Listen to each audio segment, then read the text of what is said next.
एक समय की बात है, एक काफी घना सा जंगल था।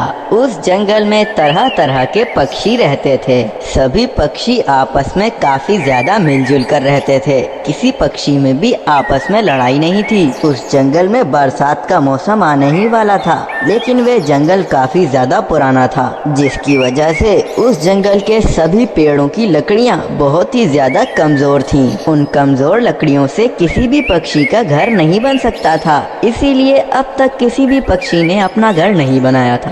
पर सभी पक्षियों को बहुत ही ज्यादा चिंता थी कि घर नहीं बना है तो वो बारिश में रहेंगे कहाँ पर।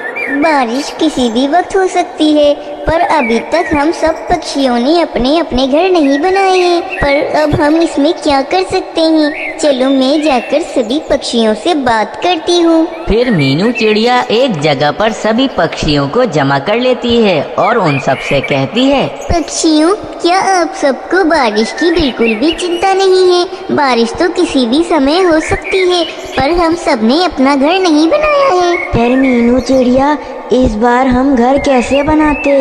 इस बार तो जंगल की सारी लकड़ियाँ बहुत ही ज्यादा पुरानी हो चुकी हैं। हमने उन लकड़ियों को जाकर देखा भी था, वो लकड़ियाँ बहुत ही ज्यादा कमजोर थीं। अब उन लकड़ियों से घर नहीं बनाए जा सकते। हाँ मीनू चिड़िया, पिछली बार तो मैंने काफी मेहनत करके घर बना लिया था, लेकिन इस बार तो लकड़ियाँ ही नहीं हैं। मेरी मेहनत तो बच गई। वैसे भी अगर मजबूत लकड़ियाँ होती तो मैं भी अपना घर बना लेता। हाँ मीनू चिड़िया, अब तो हम लोग एक ही काम कर सकते हैं। हम सब इस जंगल को छोड़कर दूसरे जंगल में ही जा सकते हैं और दूसरा कोई उपाय नहीं है हमारे पास। नहीं नहीं मिट्टू तोते, ये जंगल हम नहीं छोड़ के जा सकते।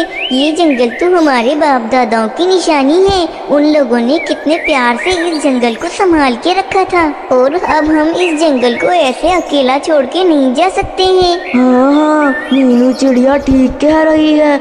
मैं तो कभी भी इस जंगल को छोड़ के नहीं जाऊंगा। मैं तो कहता हूँ कि चलो सब वापस अपने अपने घोंसले में जाते हैं। यहाँ पर बैठ के बात करने से कुछ नहीं होगा। जब बारिश होगी तो कुछ न कुछ कर लेंगे हम सब। फिर सभी पक्षी वापस अपने अपने घोंसलों में ही चले जाते हैं। मीनू चिड़िया का उस जंगल में एक बहुत ही पुराना तरबूज का बाग था, लेकिन वे बाग अब बहुत ही ज्यादा पुराना हो चुका था, जिसके कारण उस बाग के अंदर अब सिर्फ 2 ही तरबूज बचे थे। मेरा ये तरबूज का बाग कितना पुराना हो चुका है, और अब तो इस तरबूज के बाग में सिर्फ 2 ही तरबूज बचे हैं। लेकिन अब मैं ये 2 तरबूज संभाल कर रखूंगी। मैं इन्हें खाने में इस्तेमाल नहीं करूंगी, लेकिन अब मैं ये 2 तरबूज संभाल कर रखूंगी। मैं इन्हें खाने में इस्तेमाल नहीं करूंगी। बारिश के बाद मैं दोबारा से इनके बीजों से तरबूज की फसल लगाऊंगी। फिर ऐसे ही दिन गुजरते जा रहे थे।